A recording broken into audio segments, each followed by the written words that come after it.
सब उम्मीद करती हूँ आप लोग अच्छे होंगे। आज आपकी एसएसटी और साइंस की वर्कशीट आई है। ये दोनों आपके इंग्लिश मीडियम और हिंदी मीडियम में है। मैंने चारों तरह से अपलोड कर दी है। इसके अलावा आपके साथ एक बात ये शेयर करनी थी कि बेटा बिल्कुल ये वर्कशीट्स जो है पिछले साल जो बच्चे 8th में थे उनकी जो आती थी सेम ये वही वर्कशीट्स है। ठीक है, तो ये वर्कशीट की वीडियो अपलोड है पिछले साल की। अगर आप लोग चाहें तो लास्ट ईयर वाली वीडियोज़ भी देख सकते हैं। और ये फिलहाल मैं आप लोगों के लिए नई इसलिए बना रही हूँ कि आपको ढूंढने में प्रॉब्लम ना हो, तो ये डे टू डे मैं अपलोड करती हूँ। अगर आप लोग चाहें तो आप ये वीडियोज़ भी ले सकते हैं। इसके अलावा कल आपकी यानी सैटरडे को कोई वर्कशीट नहीं आएगी, तो अगर कोई वर्कशीट आपकी छूट गई है आप लोग उसे करेंगे, अदरवाइज एंजॉय करेंगे।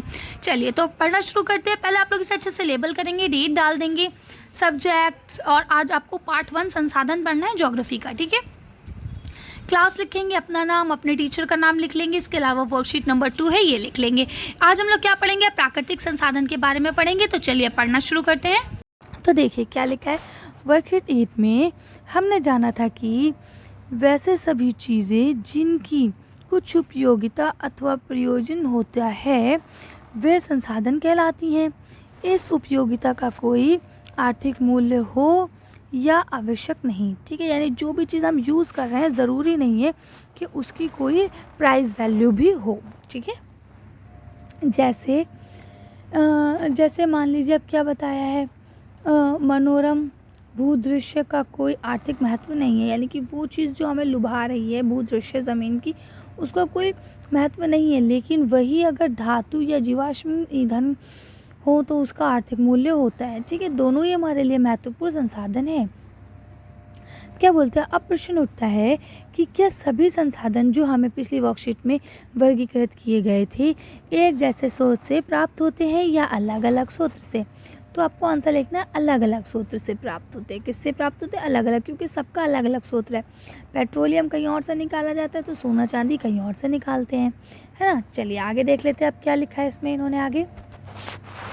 आइए एक गतिविधि करते हैं। अब क्या गतिविधि है, देखिए यहाँ कुछ पदार्थों के नाम दिए गए हैं, जैसे मिट्टी, खिलौना, वाहन, जंगल, पुल, रेल, खनिज, पर्वत, सड़क, इमारतें, कोयला, फर्नीचर, पेट्रोलियम, प्राकृतिक गैस, सूर्य का प्रकाश, वायु आदि।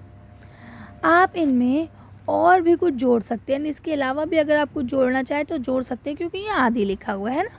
इसके आगे भी आप कुछ जोड़ सकते हैं। अब क्या आप इन्हें या अन्य पदार्थों को जो भी आपके हैं, जो आपके परिवेश में उपलब्ध हैं, को अपनी उनकी उत्पत्ति के आधार पर 2 समूहों में वर्गीकृत कर सकते हैं। यानी कि एक देखिए क्या प्राकृतिक वाले और दूसरे मानव निर्मित। ठीक, तो अब जो ऊपर थे देखिए मिट्टी क्या है, प्राकृतिक है, खिलौना क्या है, मानव निर्मित है, वाहन क्या है, मानव निर्मित, जंगल प्राकृतिक, पुल मानव निर्मित, रेल मानव निर्मित, खनिज प्राकृतिक।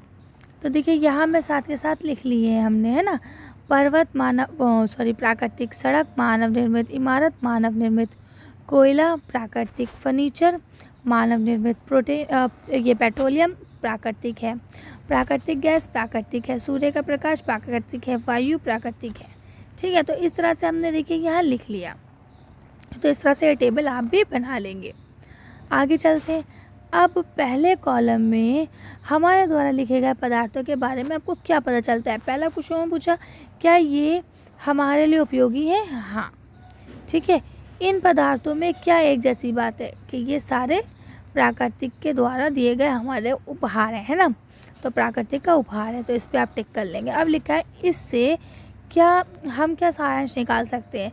तो इससे सारांश हम ये निकाल सकते हैं कि सारे जो भी संसाधन वो सारे हमारे लिए उपयोगी हैं। ठीक है, संसाधनों के बिना जिंदगी अधूरी है। कुछ पदार्थ प्राकृतिक द्वारा प्राप्त किए जाते हैं जिनका उपयोग बिना किसी संशोधन के किया जाता है, वे प्राकृतिक संसाधन कहलाते हैं। ओके, तो आप लोग इसे भी लिख लेंगे। अब देखिए अगला क्वेश्चन आपको क्या दिया गया है। अब क्या सभी प्राकृतिक संसाधन एक जैसे होते हैं। नहीं, नो। ठीक है, आइए पता करते हैं। तो देखिए प्राकृतिक संसाधन जो है वो भी 2 हिस्सों में बांटे जाते हैं। एक वो जो जल्द से जल्द वापस आ जाए, नवीकरण जिन्हें बोलते हैं, और एक वो जो बहुत टाइम बाद आए, जिसको अनवीकरण कहते हैं। ठीक है, जैसे मिट्टी, वन, सूर्य का प्रकाश, वायु, जल, ये क्या है, अगर आप एक बार यूज़ करते हैं तो ये जल्दी से बन जाता है।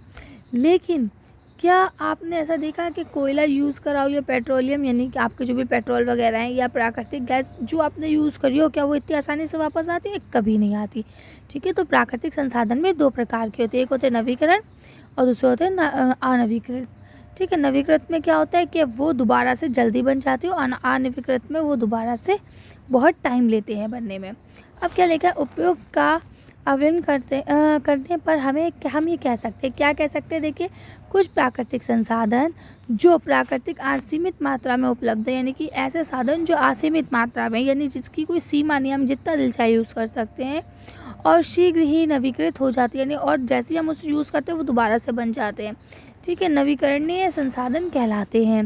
नेक्स्ट उन्होंने बोला कुछ और ऐसे संसाधन भी हैं जिनका भंडार सीमित है।